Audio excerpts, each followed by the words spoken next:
అరాచకాలకు తెగబడింది. వైఎస్ఆర్సీపీ ఎంపీ అభ్యర్థి అనిల్ కుమార్ యాదవ్ మండిపడ్డారు. కొందరు పోలీసులు టీడీపీ అభ్యర్థులు వ్యవహరించారు. టీడీపీ దాడులపై మేము ఫోన్లు చేసినా పోలీసులు స్పందించలేదని అన్నారు. మంగళవారం ఆయన మీడియా సమావేశంలో మాట్లాడుతూ ఇది కూడా నేను కనిపించడం కూడా జరిగింది. నిన్న 7కి 7 నియోజకవర్గాల్లో మీరు చూస్తే ఎప్పుడూ లేని విధంగా అంటే ఎప్పుడో 15-20 సంవత్సరాల క్రితం జరిగిన వాతావరణం దాదాపు గత 10 సంవత్సరాలుగా మీరు తీసుకుంటే పల్నాడులో లేని వాతావరణం నిన్న చూడటం కూడా జరిగింది.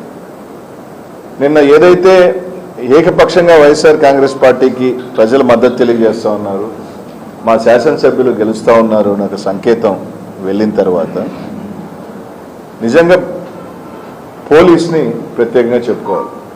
మాచర్ల దగ్గర నుంచి తీసుకుంటే మాచర్ల నియోజకవర్గంలో మీరు చూస్తుంటే కరెక్ట్గా ఒక 3 రోజుల క్రితం సిఎల్ని ఎస్ఎల్ని మార్చుకోవటం కూడా జరిగింది.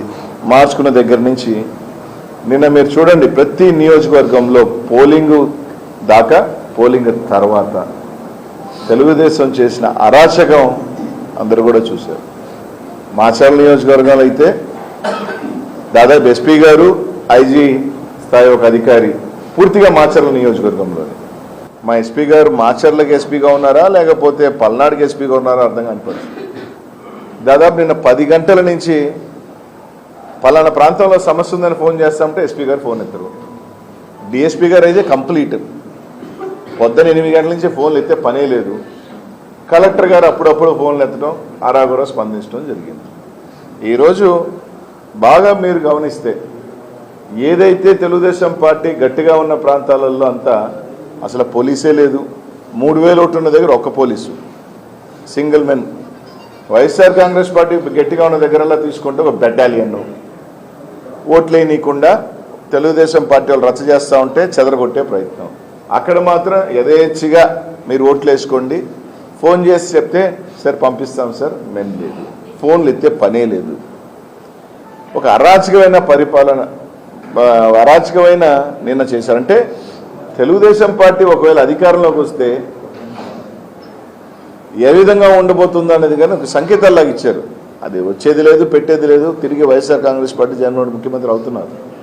మేము అధికారంలోకి రావట్లేదు అన్న అక్కస్సు. అదే నిన్న 100 ఊర్లు ఉన్న మాచర్లో తీసుకుంటే 2 గ్రామాలలో పూర్తిగా డిఎస్పీ పొద్దునే సాయంకాలం దాకా 2 డిఎస్పీలు వేశారు 2 గ్రామాల్లో. అదే ఒక మండలానికి సంబంధించి కనీసం ఒక ఎస్ఐ స్థాయి అధికారి కూడా తిరిగే పరిస్థితులు లేవు. ఎక్కడైనా ఒక మండలాన్ని డిఎస్పీని పెట్టి పర్యవేక్షణ చేస్తారు.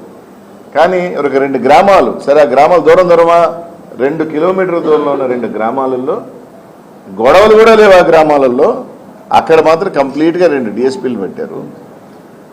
మండలానికి సంబంధించి మీరు తీసుకుంటే కనీసం ఒక మనిషి లేరు.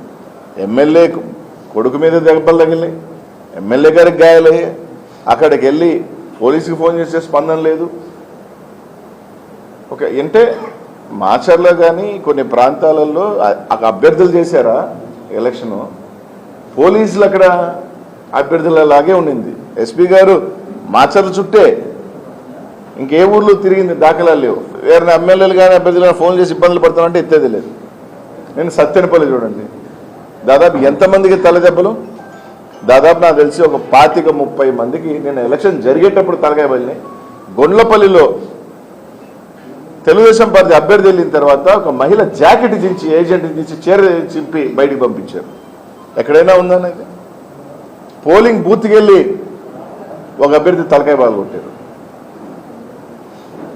ఇది నేను గురజాల, వినుకొండ, నర్సరావుపేట అయితే ఎమ్మెల్యే ఇంటికి మీదకే రాళ్ళు దాడి చేశారు. చిలకలూరుపేట, పెదకూరుపాటు మొత్తం ఉంటున్న ఎస్ఐలకి, సిఐలకి, ఎస్పీలకి ఫోన్ చేసినా ఫోన్లు వేస్తే మనిషి కూడా లేడు. దాడులు చేస్తూ ఉన్నారు, కొడతా ఉన్నారు అన్న కూడా.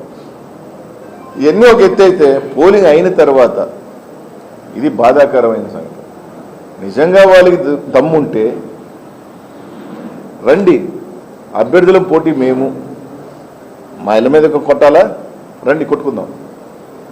బీసీలు ఎస్సీల మీద మీరు కావాలంటే ఊర్లో లెక్కేసుకోండి. బీసీలు ఎస్సీల మీద మాకు ఓట్లు ఏజెంట్గా కూర్చుంటారా, ఓట్లు వేస్తారా అని చెప్పి ఊర్లు గురజాల్లో అయితే కొత్త గణేశంపాడు కానీ కేసనపల్లి కానీ ఒక 10 ఊర్ల మీద ఇల్లు ధ్వంసం చేయటం, మహిళలను చూడకుండా కొట్టారు. పెదకూరుపాడులో 15 గ్రామాలు,